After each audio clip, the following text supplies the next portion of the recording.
네, 14호 태풍 남마돌은 우리나라를 비껴가지만 제주도와 영남 해안은 태풍의 직접 영향권에서 강한 비바람이 몰아칠 것으로 보입니다. 반면 내륙은 태풍이 몰고 온 뜨거운 공기 탓에 이례적인 폭염이 기승인데요. 오늘 취재 기자와 함께 태풍의 전망 자세히 알아보겠습니다. 문화생활과학부 정혜윤 기자 나와 있습니다. 네, 안녕하십니까? 네, 안녕하세요. 네, 지금 태풍 남마돌이 북상하면서 점점 좀 힘을 키우고 있다고요. 어떤 상황이죠? 네, 현재 14호 태풍 남마돌은 이미 매우 강한 태풍으로 발달한 상태입니다. 위치는 일본 오키나와 동쪽 해상을 지나고 있고요. 앞으로 이 세력이 더 강해질 것으로 보이는데 오늘 밤사이 초강력 태풍으로 더 발달할 걸로 현재 예고가 됐습니다. 태풍이 지나는 길목의 해수 온도가 예년보다 좀 높은 상태인데다가 이 상하층 간의 바람차도 없기 때문에 태풍이 발달하기 좋은 조건이라는 게 기상청의 현재 설명입니다. 오늘 기상청에서 제공하고 있는 태풍에 관한 영상과 정보문을 그대로 시청자와 함께 보면서 설명드리면 좋을 것 같아서 제가 화면으로 좀 준비를 했는데요. 함께 보시면서 설명을 드리도록 하겠습니다.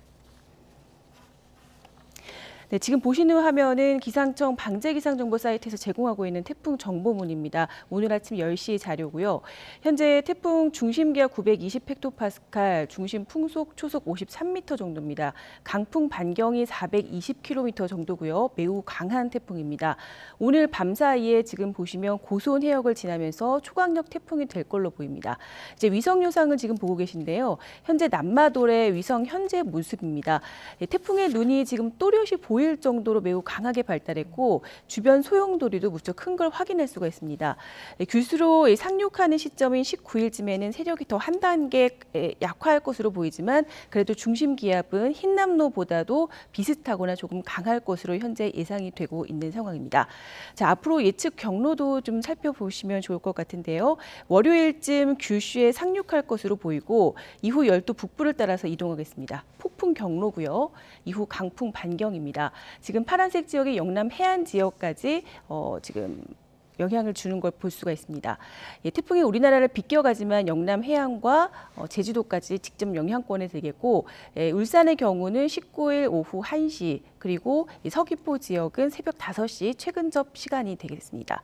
지금 보신 화면은 강풍 위험 영역을 표시한 그래픽인데요. 진한 분홍색이 강풍이 나타날 확률 70% 지역입니다. 영남 해안까지 다 들어가는 모습이고요. 진한 노란색 지역이 50% 그리고 연한 노란색은 현재 강풍 확률이 30% 가능성이 있는 지역입니다. 지금 이렇게 영상을 통해서 전반적인 태풍 상황을 좀 살펴봤는데요. 그럼 최대 고비가 되는 시기를 언제쯤으로 좀 봐야 됩니까? 네, 현재로는 월요일 새벽부터 낮 사이가 태풍의 최대 고비가 될 것으로 예상이 됩니다. 앞서 지금 영상을 통해서 좀 살펴봤지만 피해가 우려되는 곳은 제주도와 포항 등 영남 해안 지역인데 이 지역은 지난 9월 초에 11호 태풍 흰남노가 핥히고 지나가면서 이미 큰 피해를 입은 지역이기 때문에 추가 피해가 또 우려되는 상황입니다. 이에 따라서 직접 영향권에 드는 남해상의 경우는 오늘 밤 늦게부터 태풍특보가 내려질 것으로 보이고요.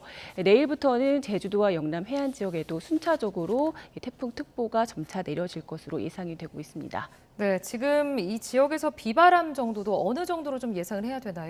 네, 기상청은 오늘 아침 그 예보에서 이 태풍 진로를 아까 보셨지만 어제보다는 조금 더 일본 쪽으로 좀 치우쳐서 진로를 예보한 상황입니다. 하지만 오히려 강수량과 강풍은 더 강화를 했는데요. 이건 이 태풍이 어제보다도 강해질 걸로 본 겁니다. 기상청은 제주도에는 초속 25에서 35m 정도의 강풍이 불 것으로 보고 있고요. 영남 해안 지역에는 지금 보시는 것처럼 강풍과 함께 최고 150mm의 호우가 쏟아지겠다고 밝힌 상황입니다. 남해와 동해상에는 최고 10m의 높은 물결이 일 것으로 보이는데 특히 제주도 쪽으로는 폭풍의 일이 그리고 남해안과 동해안에는 이 파도가 방파제를 넘는 이 월파가 나타날 가능성이 커서 철저한 대비가 필요하겠습니다. 오늘 아침 브리핑에서 이 기상청이 올가을 우리나라에 영향을 준 태풍 가운데서 이 초강력으로 발달했던 이 두 번째 이 태풍이 될 가능성이 크다고 밝힌 상황이고요. 과거에 일본 이 규슈로 진로를 택했던 태풍 중에서 이처럼 강하게 영향을 줬던 태풍을 좀 찾아보고 있지만 찾기가 쉽지 않다 이런 이야기도 했습니다. 그만큼 이번 태풍이 좀 이례적이라는 이야기죠. 지난번 포항의 경우에 태풍이 빠져나가는 시기에 동풍의 영향이 겹치면서 시간당 100mm가량의 폭우가 쏟아졌고 큰 피해가 발생을 했습니다. 이번에도 이 같은 폭우가 우려돼서 각별한 주의가 필요한데요. 특히 많은 비가 예고된 상황이라면 사전 대비가 필요하고요. 이미 비가 시작된 상황이다라고 한다면 절대 주변 점검을 위해서 밖으로 나가시는 건 안 됩니다.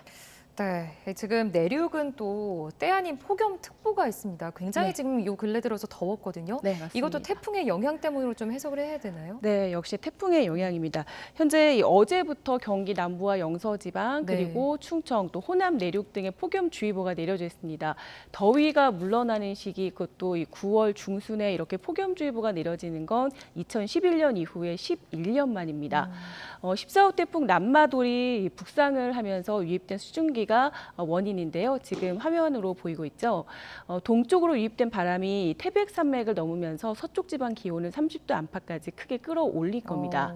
네, 기상청은 태풍이 북상하면서 이 서쪽 지방을 중심으로는 30도를 웃도는 때 아닌 폭염이 내일과 모레까지는 지속할 것으로 예보했습니다.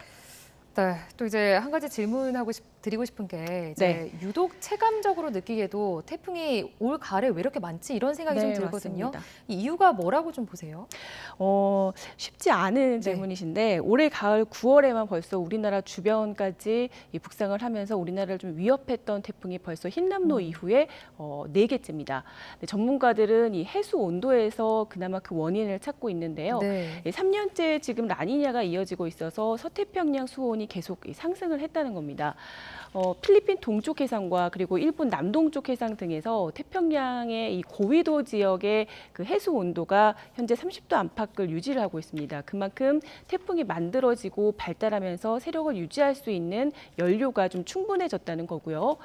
그리고 이렇다 보니까 연이어 태풍이 만들어지는 것은 물론이고 흰남노처럼 우리나라로 북상하기 쉬운 이 고위도 부근에서 이례적으로 강한 태풍이 만들어지고 있는 상황입니다.